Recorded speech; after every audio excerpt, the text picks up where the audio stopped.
Coming to you live from our studios here in Kokomimli, this is Joy News Desk with me, Sweetie Abochi. In our headlines, research by Global Info Analytics show a rise in voter apathy as Ghana gets ready for a major election in December. We've got an analysis on this.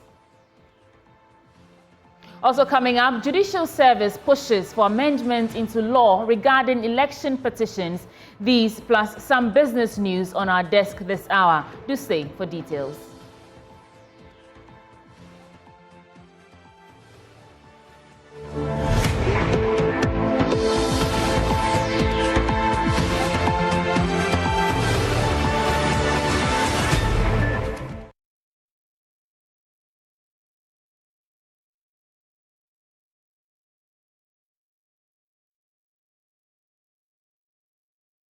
Thanks for staying. Let's get into the details now. A research by Election Analysis Research Group, Global Info Analytics, has shown there's a rise in voter apathy even as Ghana gets ready for a major election in December.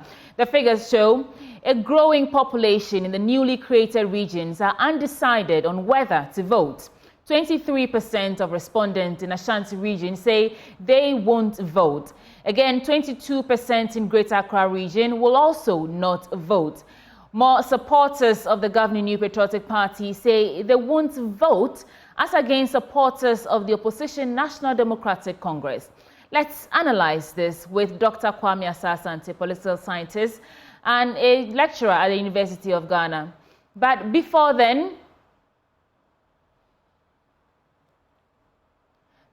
the slides on your screen show that the number of people who are saying they will not vote from the various regions.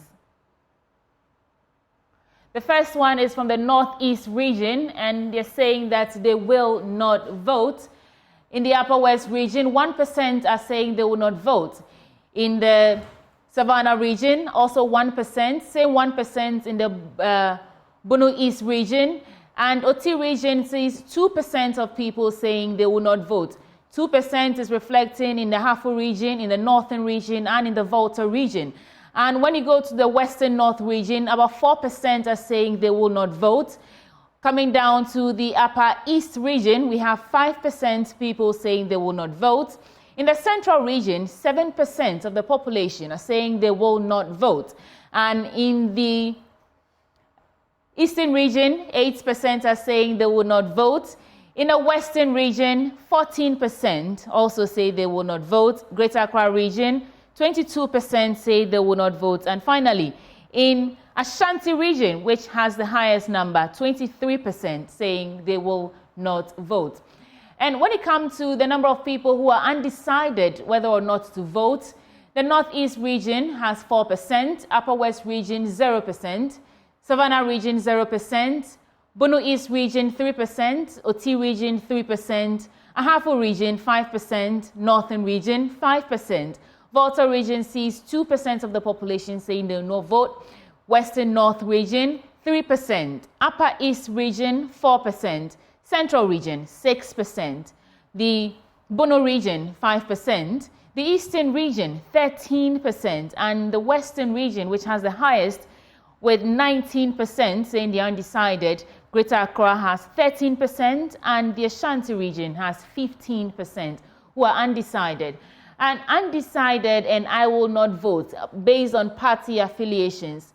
When it comes to the NPP, 7% have not disclosed whether or not they will vote. They are undecided. And 18% are saying they will not vote. That is for the NPP, or those who are affiliated to the NPP party. When it comes to NDC, 2% are undecided and 1% say they will not vote. When you go to, when you look at the figures for the floating voters, 31% of them are undecided and 22% of them are confident they will not vote. And then that leaves room for the others, where we have 3% of them also undecided and 2% say they will not vote. Let's go on phone now and speak to Dr. Kwame Asante, who's the political scientist.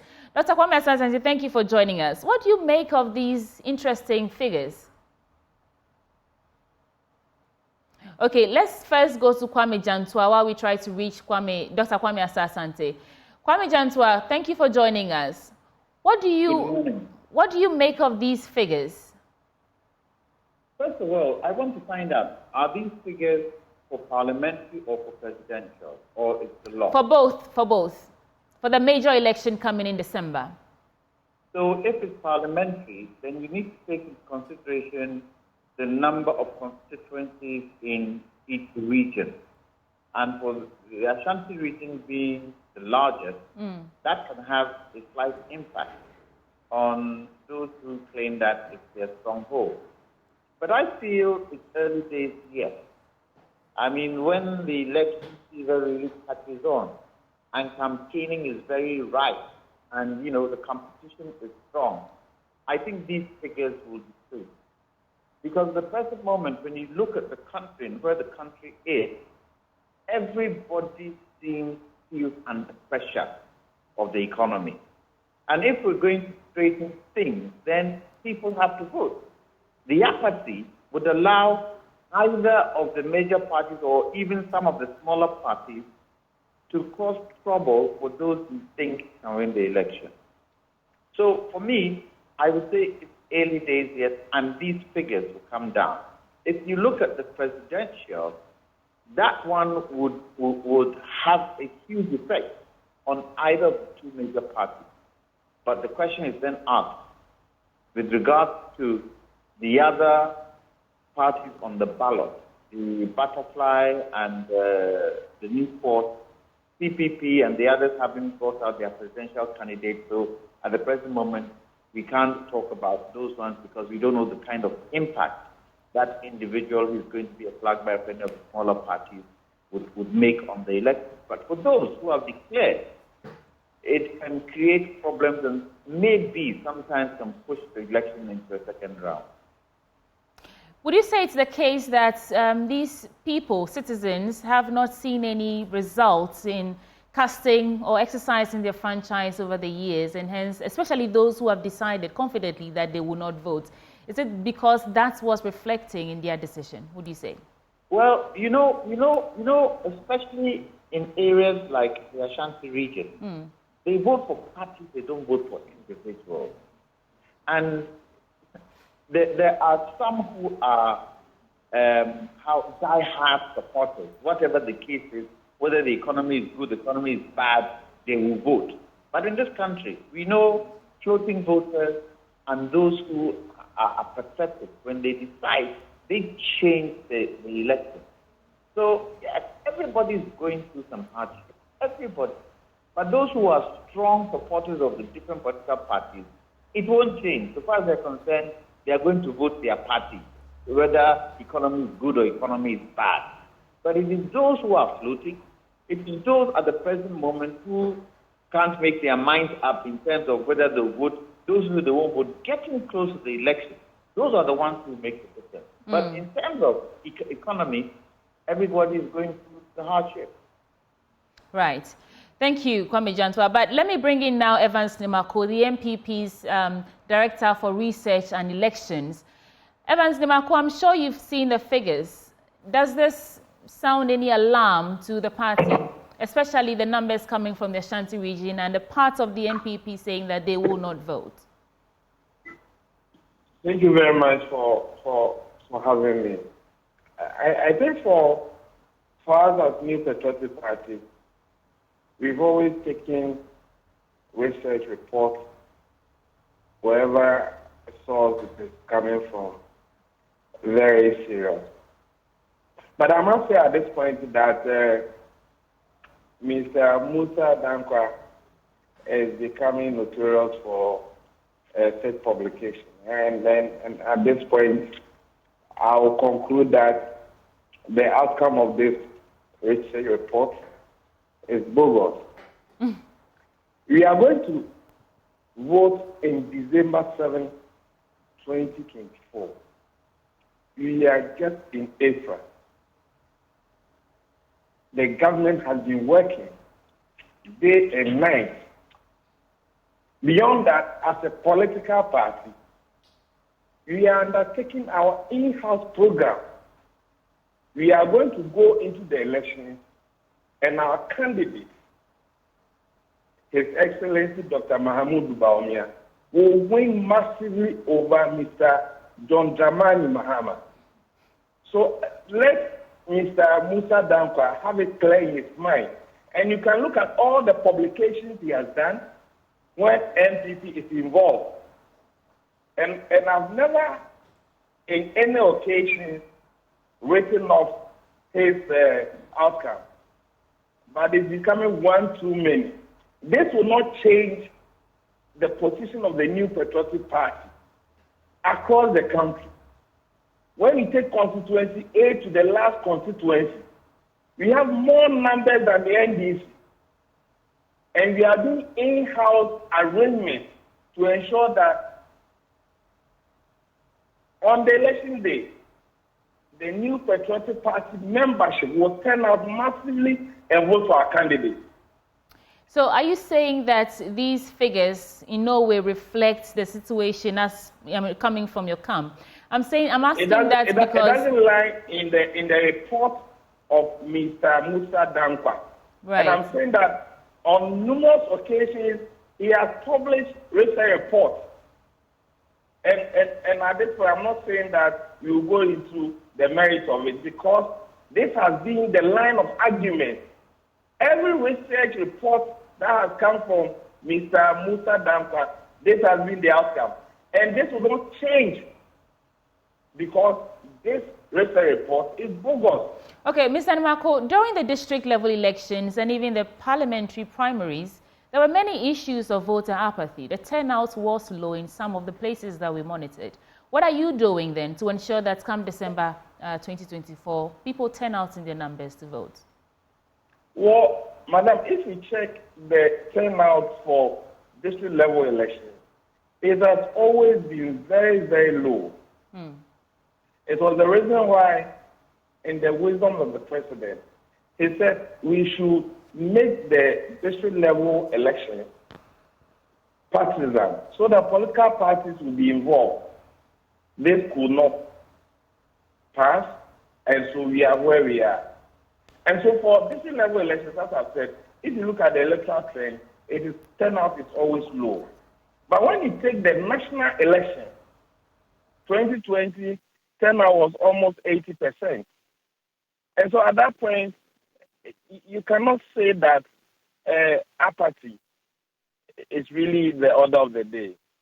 All right. You go into the elections December with different dynamics. And that's what we are looking at. And our candidate will beat Mr. Mahama. Right. Thank you, Mr. Nimako. Let me now bring in Dr. Kwame Asah-Asante into the conversation at this point. Dr. Kwame Asah-Asante, thanks for joining us. This report is indicating that voter apathy is on the rise. What do you make of the figures? Doc, I think you have to unmute. Hello? Hi, I can hear you now. Hello? Hello, Doc. Yeah, good morning. Good morning. Good morning. Good morning, Dr. Kwame Yes. Asah-Asante. Good morning. So I was asking that this report indicates that voter apathy is on the rise. I'm sure you've seen the figures. What do you make of it? Unfortunately, I've not seen the figures, but if what you are saying is anything to go by, it's not strange in politics where at a point in time you see people showing apathy towards voting. It comes from a number of factors. One, they are disenchanted about certain goings on within their party, or the general well-being of the people. If it is affected by politics, people respond that way. Or there may be more reasons why people do what they are doing. Nobody, if you are in politics, one thing you want to guard against is voter apathy. Remember that you are looking at the game of numbers, that each vote is important. So when you have people who don't want to vote and want to abstain from election, there is a big effect. The effect is that, take for instance, in your stronghold like Ashanti Region for the MPP, you are expecting maybe 20 people to vote for you. And at the end of the day, you end up having only 10 because 10 abstain, right? What it means is that indirectly, they have voted against you. What is left in terms of the people, in terms of vote, all the parties are going to clamor for such votes. And instead of you getting the maximum, so if you are left with 10 and you get only 8, it means 12 have indirectly voted against you. That is the thing about voter apathy. It's not a good thing. So if this report is anything to go by, then I think the MPP must take it in their stride, work on it, and then see if they can turn the situation to improve their lot. Well, not just the MPP, but the NDC is also there. But as you say, this is anything to go by. Should we be concerned as a people? Obviously, the people, we must be concerned. But it is more worrying for political parties because they don't want to win power. So if people are saying that, yes, especially your stronghold, that I'm not going to vote, it calls for worry. You must quickly put your acts together, get on the ground, talk to people, find out what is it that is affecting them, for which reason they do not want to take part in elections, and then begin to work at it. It's not late, and you need a very sober reflection on this, and then you work with it. From this time onwards, any research that comes out, whether it is scientifically, proper research, so-called, or not, you take it in your stride, work with it, and then see whether you can improve your fortunes. That's all. Because after all, if you have a report like this, it is a free report given to you, because if you send, you know how much it costs when you undertaking survey. Yeah. So if somebody has done it and given it to you, take it, work with it, and improve your chances. That's it. Right. Thank you so much, Dr. Kwame Asah-Asante. He's a political scientist, for that insight. Right. Now, still on elections, there's a strong push from the Judiciary Service for some amendments to be made to the legal instruments governing parliamentary election petitions in the country. This proposal targets reducing the number of days spent in adjudicating such cases. Currently, a petitioner has 21 days to file a case on any election outcome. However, Chairman of the Election Management Committee of the Judiciary Service, His Lordship Justice Paul Bafo-Boni, said this provision is putting more pressure on the courts and must be repealed or amended. If this proposal by the Judiciary Service Election Management Committee goes through, it will mean any petitioner going forward in any parliamentary election will have only 7 days from the day of declaration of results to file a case. His Lordship Justice Bafo-Boni, Chairman of the Judicial Election Management Committee, says this will save cost and time at the courts. We are proposing that the PNDC law 284, section 26, should be repealed or amended, and then maybe a new law altogether governing parliamentary elections. Procedure is set out completely in a new law.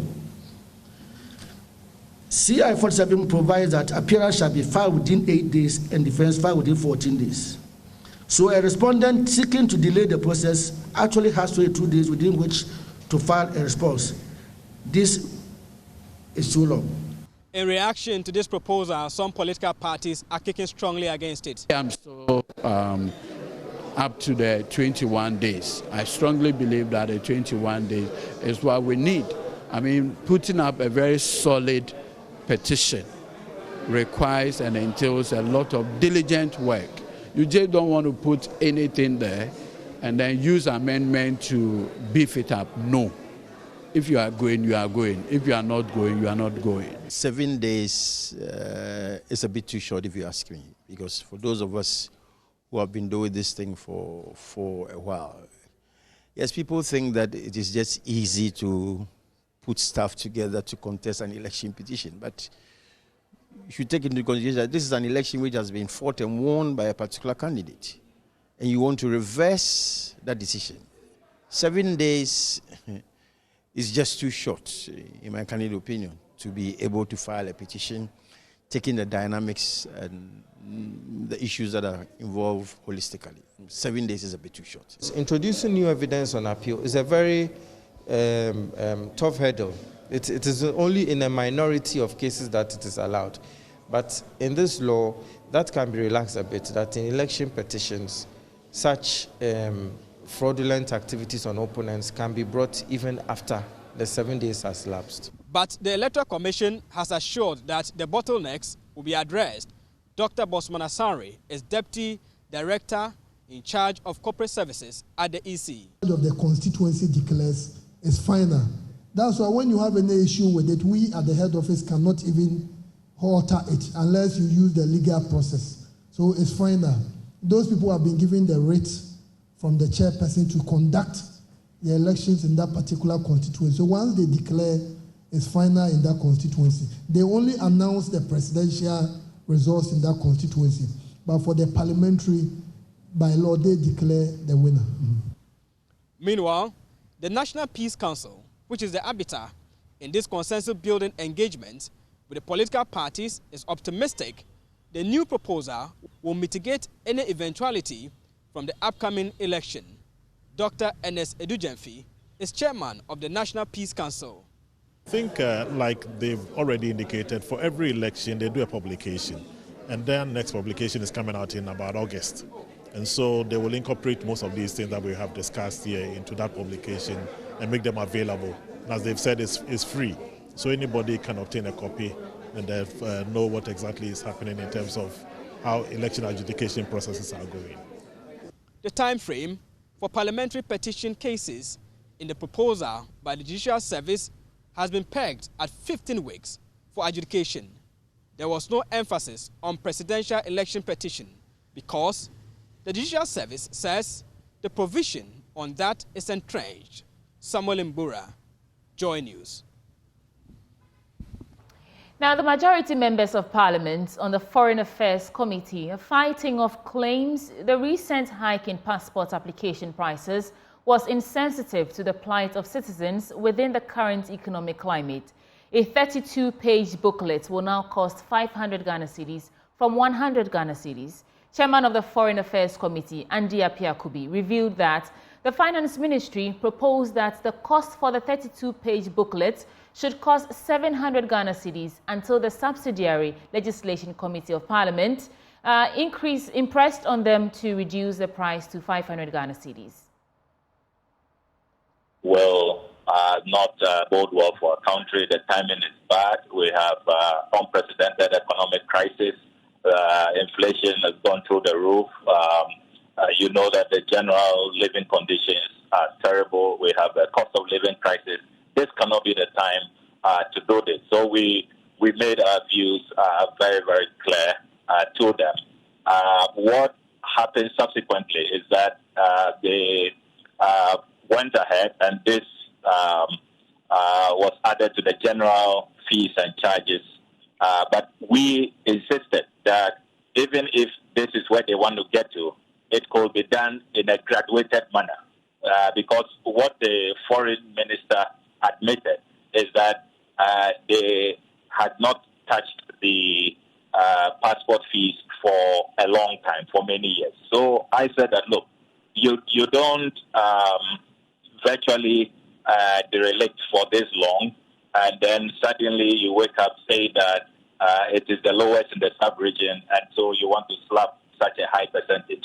And so let it be graduated. That was the advice we had for them. That is why we suggested that let it be graduated, because if you look at other countries who left us behind, it was being done gradually, and they didn't even achieve that increment during periods of economic crisis, not when we are going through financial haircuts, we are desperate for an IMF bailout and all of that. So I am deeply disappointed that the ministry did not take our advice and has just done one full swoop at a go, just imposing this high increment on the suffering Ghanaian people. But this was subject to parliamentary. This was subject to parliamentary approval. Is there any possibly any last-minute intervention that might come through from your office, or perhaps the minority side on the Foreign Affairs Committee? When the House resumes, we intend to revisit this matter because my recommendation, I believe, that is sound. Our committee was clear that this should not be done in one single swoop, and that it should be a graduated approach. So it's a matter we will revisit. We will summon the ministers and officials from the ministry and see what can be done, because this is really terrible, and it's going to add on to the already excruciating hardship and anguish that Ghanaians are going through. For anybody to step out to say that they vehemently oppose the review of the fee, it's neither here nor there. The person who is throwing those tantrums is not a member of that committee. And indeed, it was not the work of the Foreign Affairs Committee, which I chair, which he is a ranking. So this is the work of the Subsidiary Legislation Committee, and indeed chaired by the NDC Member of Parliament. So it never occurred in the committee meeting that there was protestation as to the recommendation for review. So it was a unanimous decision taken by the committee. It's amazing how Ghanaians want us to be political all the time, and that people are saying it is election year and therefore we don't have to. It is election year. Let us not forget that it is your money. It is your own money that could otherwise give you something else for the benefit of the whole, rather than for the benefit of only a segment of society. So although it is election year, it is important for us to be prudent in the use of public resources. Again, the same people who complain of the increase are the same people who are buying tickets for use every now and again as they travel. And they are paying $2,000 plus for one trip. You cannot travel without the passport, even though you may have the money to pay for the $2,000 plus. So the base document that gives you the opportunity to travel is only 500 Ghana cedis. Independent presidential aspirant George Chumberima says he's the only independent candidate that would help break the duopoly of the NPP and the NDC rule in the governance of this country. Speaking at the Trades Union Congress to present his vision to the business committee or community, Mr. Chumberima said he will form an all-inclusive government which will assemble the best brains from all walks of life, irrespective of their political affiliation. With the slogan, "Breaking the Two," Chumberima believes he is the right man to move Ghana forward. 29th of January of this year, I launched my presidential bid. My campaign slogan, as you all know by now, is "Breaking the Two." And breaking the two, yes, that is my campaign slogan. I agree with you wholeheartedly when you say in the very first page of your manifesto that, and I quote, "The economy is too important to be left in the hands of politicians. We should all get involved in the management of the economy and our national resources," unquote. I say I agree with you because it is my belief that a nation is developed by all its people and not by a section or a few. Not by a political movement or a political party or a political force. Unfortunately, my brothers and sisters, that is what has happened. And as you say on page IV of the manifesto, the country has reached a dangerous point of polarization where nearly every discourse is conducted strictly along party and ethnic lines. As you have also stated on page II of your manifesto, that the Union still believes very strongly that Ghana can build an economy and a society that works for each and every Ghanaian. So let us build it. I believe same to be very true. But the question is, how do we build this Ghana that we work for each and every Ghanaian? Obviously, this cannot be done by a government in power that is backed by a political party or by any movement or force. It has not happened in 32 years of the Fourth Republic, and it will certainly not happen in the next 32 years, so far as the country is governed by a political party.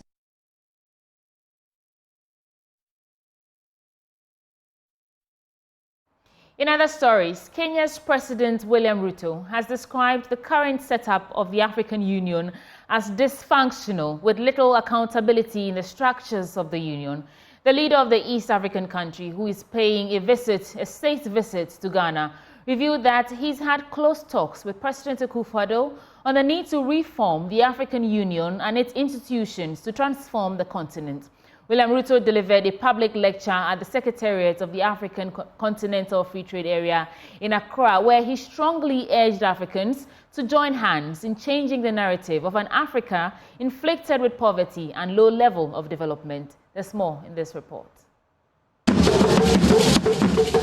A rousing welcome for Kenya's President Dr. William Ruto, who's on a state visit to the Republic of Ghana. The East African leader, as part of his activities, delivered a lecture at the Secretariat of the African Continental Free Trade Area. Secretary General of the continental body, Wamkele Mene, in his address to the gathering, pointed out how pivotal the African Continental Free Trade Area is and plans to turn around the fortunes of the continent using the African Continental Free Trade Area.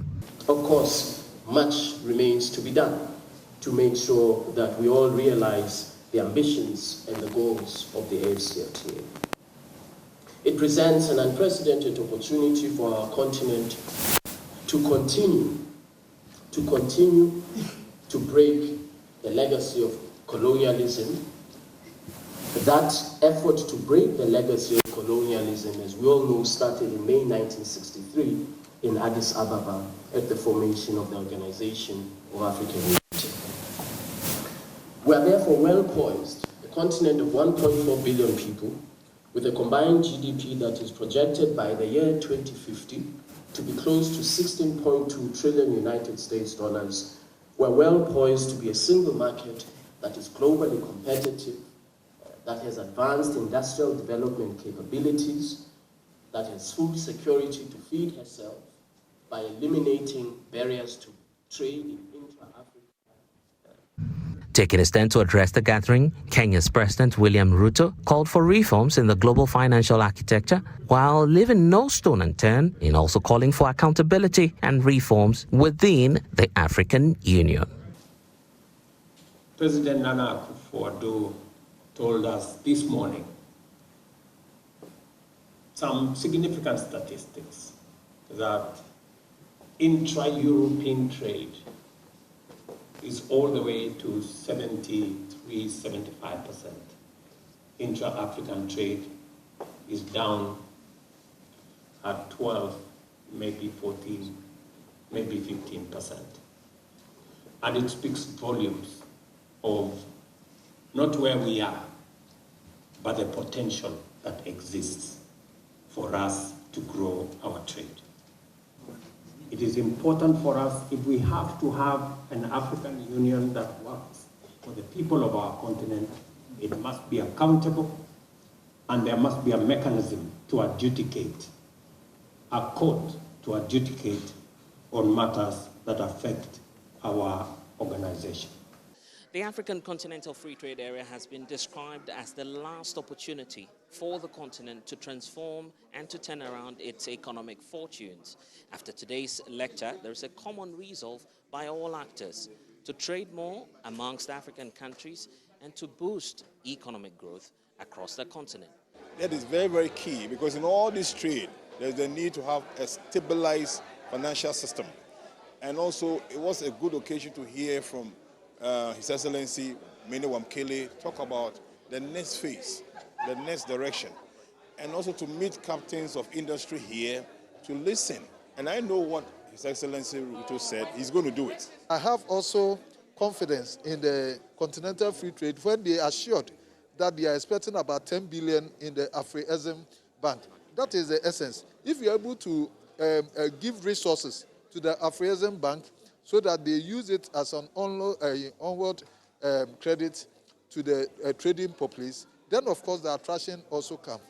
Blessed Sugan reporting for Joy News, Trade House, Accra.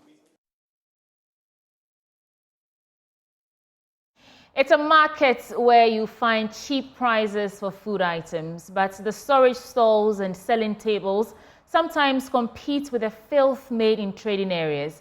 On today's Filth exhibition series, Hannah Odame visits Agbogloshi Market. Gutters litter in between stalls and overflowing rubbish bins characterize one of the busiest markets in the country, Agbogloshi. Situated in the national capital Accra, the market is home for major retailing of foods ranging from onion, yam, vegetables and fruits. The extent of trading at the market brings there many loaded trucks from the hinterland with these food items. And with the many people comes with the filth generated. For yam seller Peter Akundaya, all traders contribute to the enormous filth generated in the market. First, people used to give excuses that when the waste collectors come and then maybe they put the rubbish in a dustbin, the prices they collect is too high. So now everybody could do it individually. You sweep your portion. That one, when the person comes, you charge 2 cedis, 3 cedis.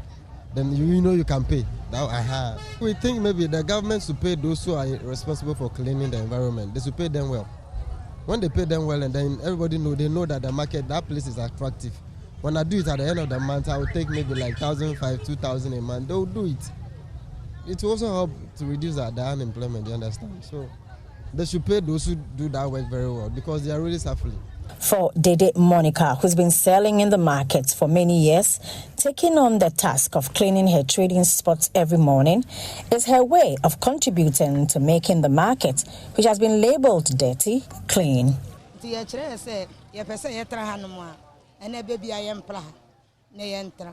I am aware this market can be made clean than it is now. AMA no longer picks the rubbish we put together, so we have engaged the other rubbish collectors to pick the rubbish after we sweep the portion where we trade.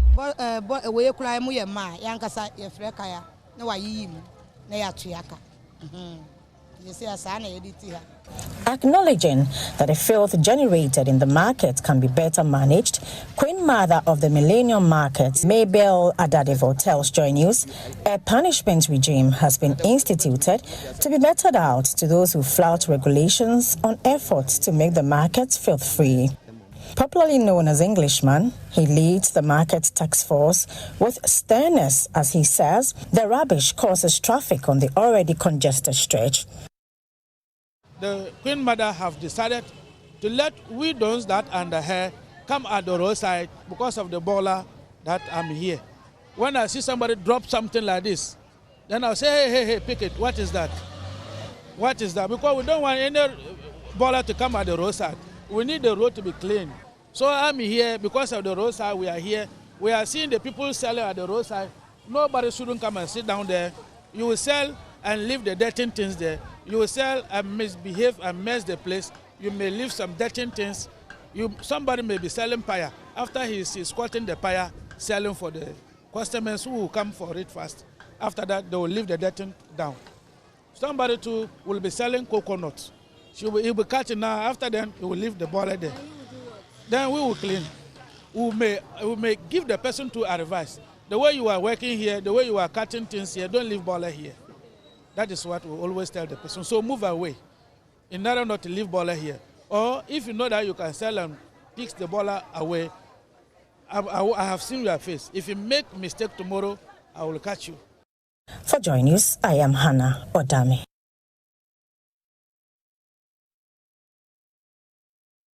Right now, let's take a break. When we come back, the news continues. Stay with us. Hi, good morning. Welcome to Business. My name is Darryl Kwao. Lithium mining firm Atlantic Lithium has submitted an application to list on the Ghana Stock Exchange.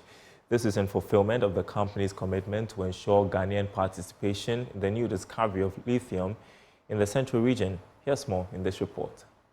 Atlantic Lithium, the Woya Basin mining company which has a mineral investment and income fund, as the fourth largest shareholder, will be listed on the Ghanaian bourse by the third quarter of 2024. Chief Executive Officer of the Minerals Investment and Income Fund, Edward Nana Yao-Kranti, in the meeting with Canadian investors in Toronto, disclosed that the move is part of initiatives to boost the country's capital market with natural resource-backed investment. Atlantic Lithium has submitted its application for listing on the Ghana Stock Exchange following its announcement of high-grade results from resource drilling completed in the flagship Woya Lithium project at the Central Region of Ghana. The company signed a 15-year mining lease agreement with the government of Ghana last year for the mining and processing of lithium within the period, with an initial investment of about $33 million from the Mineral Investment and Income Fund. The listing on the local bourse is a strategic move influenced by the MIIF to involve more locals into the new natural resource discovery.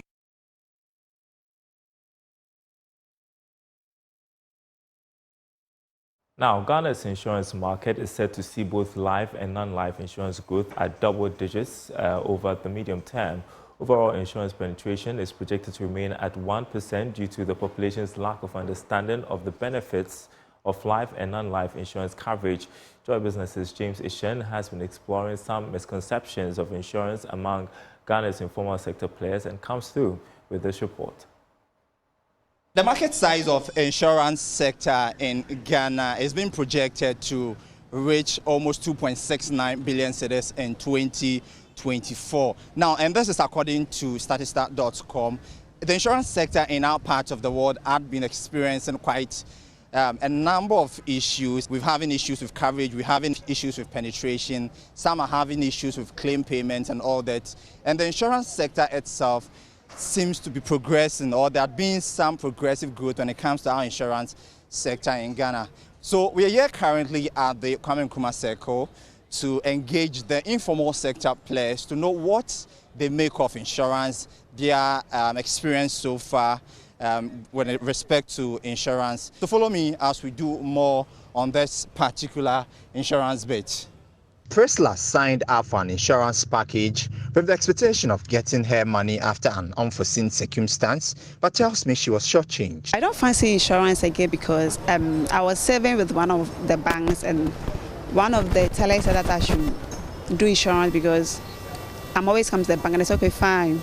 So they did hospital policy for me, so they pay me through that bank. So every month they will just deduct 50 cedis from my pay for 2 months with some 6 months or something. So the 2 months reached, I went to the bank to ask for my money. They said that unless I've been admitted at the hospital with receipts and those things. So I told my boss not to pay me through that bank again. So now I don't fancy that insurance, and I don't believe in that because it's a scam. You spoke about it being a scam. When you're going to sign up onto that insurance package, what were some of the information being given to you? Actually, I'll blame the person who did it for me because maybe she wants clients. So she didn't explain it too deep for me, but if she did, I'll not do it. I'll never do it because if they said in case if I'm sick and I've been to the government hospital before, they'll give me my money, like, I won't do it. So what do you make of insurance general based on your experience? Oh, it's a scam. But there are other people too who also end up benefiting from insurance. It depends on the policy the person is doing, and it will depend on the person who wants to fill the forms for you and do everything for you. The National Insurance Commission has admitted that low education on insurance is partly to be blamed for the country's low insurance coverage. This is because many individuals lack the knowledge of the need to insure or invest in insurance. Insurance dwells a lot on education. And people tend to buy or spend their monies on what they appreciate, what they understand and what gives value to them. For national service personnel like Linda, want more to be done to improve the sector. I actually went to the bank to create an account so I could be paying my school fees, and then I was approached over there. I don't know if it was an educational but I think I was told that every month I think 100 cedis will be deducted from my account, and then after 3 years or 4 years I could withdraw or something like that. But you've not followed up? I've not followed up, and no one is following up, so I don't even know what happened to my money. I'm not, you know, majority of us are not educated with regards to that. So I think that, I mean, even if you approach me and I say yes, you should do a follow-up, be sending text messages, oh, this is what's going on, your account, or like something, just be engaging us. I think that should help. Thomas Labi, a car rental dealer, commended the sector players, but calls for more streamlined activities of the sector. I'm using so many cars, and the insurance, when you do the comprehensive, it helps you a lot. Meanwhile, the Ghana Insurance Association has revealed that the inconsistent exchange rate regime has affected the payment of some claims to customers. We have this mindset to say it's like susu we are doing. But here's a situation where we are taking fractions and paying out whole numbers. So it's a very challenging situation. Osei, a taxi driver, has been driving for over 30 years now. He's pleased with the state of insurance in Ghana. Meanwhile, he's calling on the sector players to fish out fraudulent persons within the sector. Insurance, me free say na yen drivers no, yen ye insurance companies no, enyom. If say unya accident, unko for claims, usi omi ameye. Why sir, also utia insurance? I say BBC uko report mom. Most of the drivers ni enko. Into the BMI insurance firm no omu geni every drivers. Me say no, my driver over 40-something years. Me nya accident, me demand insurance. Any claims no sumeji.